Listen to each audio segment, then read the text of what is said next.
Buenas a todos y bienvenidos a mi canal. Mi nombre es César Cañete y un día más os invito a que os quedéis durante todo el vídeo, que espero que os parezca tan interesante lo que voy a tratar aquí como lo que me ha parecido a mí hacerlo. Así que nada, antes de empezar solo os voy a decir aquello de dentro cabecera.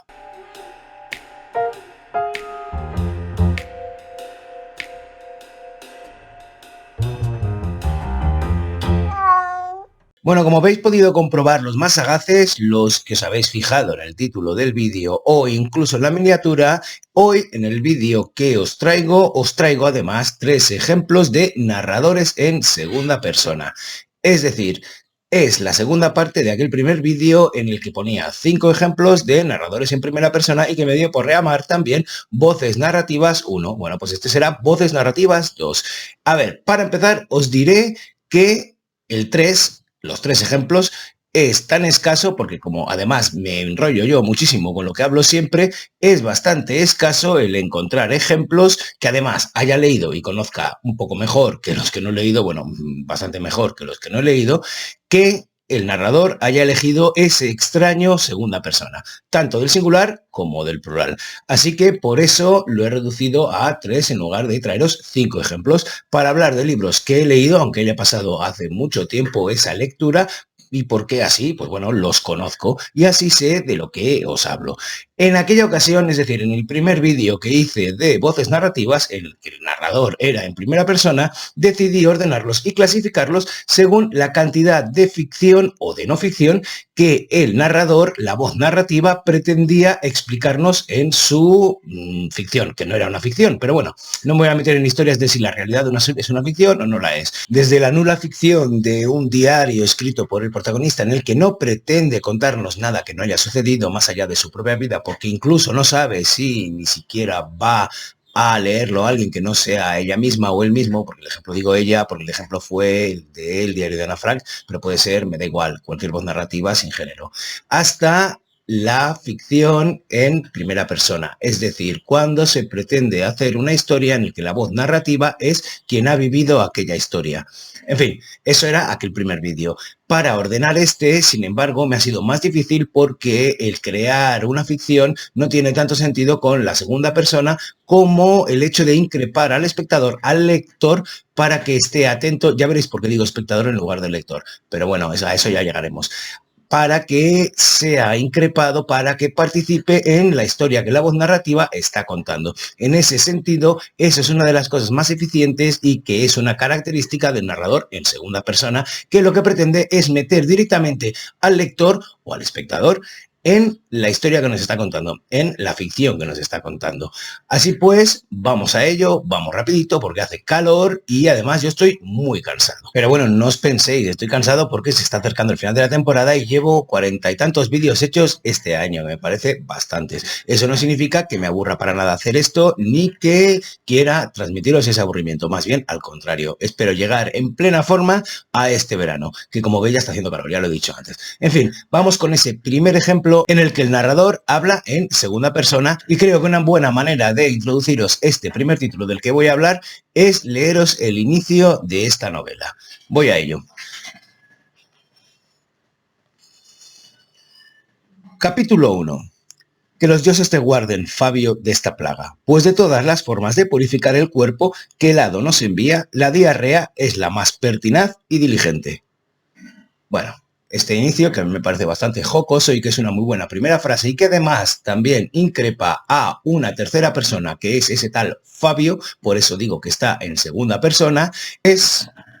El asombroso viaje de Pomponio Flato de Eduardo Mendoza, una novela de 2008 en la que el personaje protagonista, Pomponio Flato, le cuenta a Fabio sus vicisitudes en un viaje a la antigua Palestina en el siglo I, en el que va de manantial en manantial probando las aguas de cada uno de los sitios que encuentra para hacer una especie de guía de aguas. Bueno, de ahí que el pobre empiece este capítulo y este libro de una manera tan, bueno, pues escatológica, por decirlo, pues yo que sé, finamente. Bien, lo he puesto en este primer lugar de este vídeo porque es el que me parece que la influencia de esa segunda persona, es decir, que la voz narrativa esté hablando con alguien directamente, es la más leve. ¿Por qué? Porque es un recurso que utiliza este autor, Eduardo Mendoza, hablándole a un tal Fabio cuando el lector se acaba identificando por Fabio desde el primer momento, pero no continúa. Fabio va saliendo de vez en cuando para recordarnos que esto es un relato que está escribiendo un protagonista, el tal Pomponio Flato,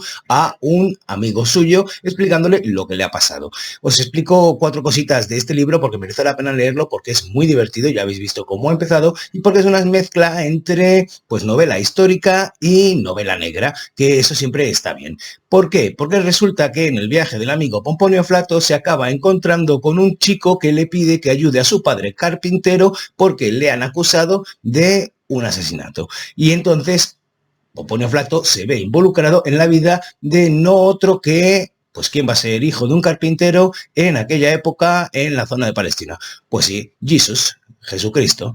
En fin, es muy divertida, es muy interesante y tiene un muy buen ritmo y un lenguaje, pues como sabe utilizarlo únicamente Eduardo Mendoza, que consigue enlazar ideas de una manera que te acabas riendo muchísimo y además disfrutando de la novela, que tampoco es tan larga. Sé que Eduardo Mendoza tiene detractores, pero para mí es un escritor que nunca me ha fallado, o no me ha fallado en exceso como otros que están tan consagrados y están tan reconocidos como lo está él. Pero vayamos al tema de la segunda persona. ¿Por qué digo que no tiene tanta magnitud? Bueno, pues por lo que os decía antes, porque este es un recurso que sirve solo para increpar al tal Fabio, que acaba siendo un poco un convidado de piedra que nunca aparece en la novela y que puede tomar o podemos tomar nosotros como lectores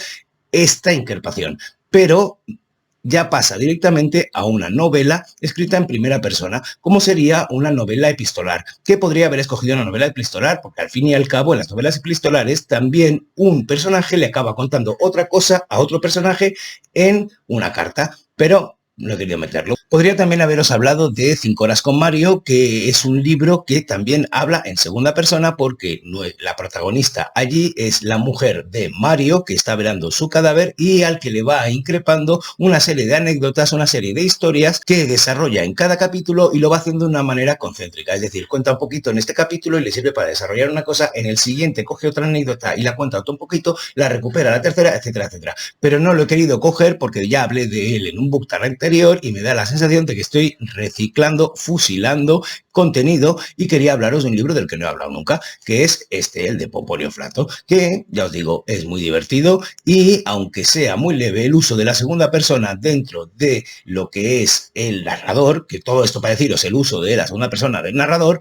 sí que la tiene y sí que la usa. No he querido hablar aquí como narradores en segunda persona a aquellos narradores en omniscientes en tercera persona que de vez en cuando rompen esa cuarta pared. Bueno, ya sabéis lo que es romper la cuarta pared y que viene del teatro, que es cuando la acción sale de lo que es la novela e increpan directamente al público. Y no he querido hacerlo porque esos narradores no me parecen de segunda persona en concreto. ¿Y cuáles son estos? Bueno, pues los que de repente un narrador rompe, pues como no, la línea de lo que te está contando y te habla directamente a el lector. Y dice, bueno, querido lector,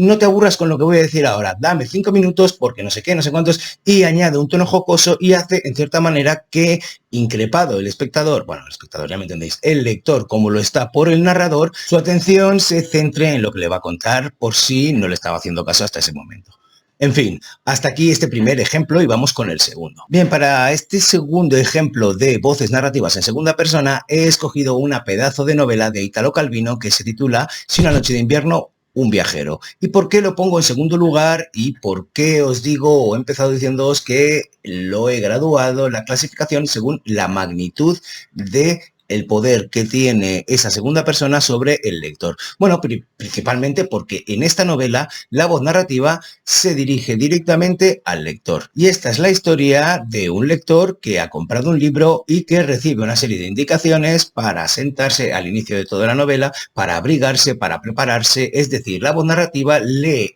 habla directamente a él y le convierte en una especie de protagonista en el mismo momento que convierte de esta manera también en protagonista al lector, a cada uno de nosotros que nos adentramos en esa novela. Gran diferencia, como podéis ver, con la de Pomponio Flato anteriormente, en la que es un personaje que le habla a otro y es que nosotros, los lectores, nos acabamos identificando como Fabio. De la misma manera que podría suceder en la literatura epistolar, como mencionaba antes, en la que hay un personaje que le escribe a otro y parece que ese personaje nos está hablando a nosotros y solo sabemos que le está hablando a otra persona por el membrete de la carta, como sucede, por ejemplo, en pues, Drácula o en otros títulos de los que he hablado. En fin, os daré 3 o 4 pinceladas de lo que va esta novela, más allá de lo que os he contado hasta ahora, pero no me voy a extender mucho más porque Maggie de Bitácora de Libros tiene un pedazo de vídeo que es el de los libros peculiares, el segundo viaje que os voy a dejar ahí abajo, en el que habla maravillosamente de esta novela y en la que podréis ampliar lo que queráis saber, su recomendación, aparte de la mía, por si os decidís a zambulliros en estas páginas. Así que esas 4 pinceladas en realidad son, como he empezado, un lector que se sienta a leer una novela y que cuando lleva un ratito se da cuenta de que hay un problema de encuadernación, o eso es lo que él cree, y la historia que estaba leyendo queda entrecortada. ¿Qué pasa? Pues que va a la librería y dice, oye, que esto está mal, dadme otro libro. Le dan otro ejemplar y le vuelve a suceder lo mismo, así hasta 10 veces. Ya os digo, no me meto más en la historia porque Maggie lo explica muchísimo mejor y porque creo que haréis muy bien en ir a ver el pedazo vídeo que se marcó cuando habló de esta novela de Italo Calvino, y además, si queréis, podéis participar en su reto Italo Calvino, que es leer durante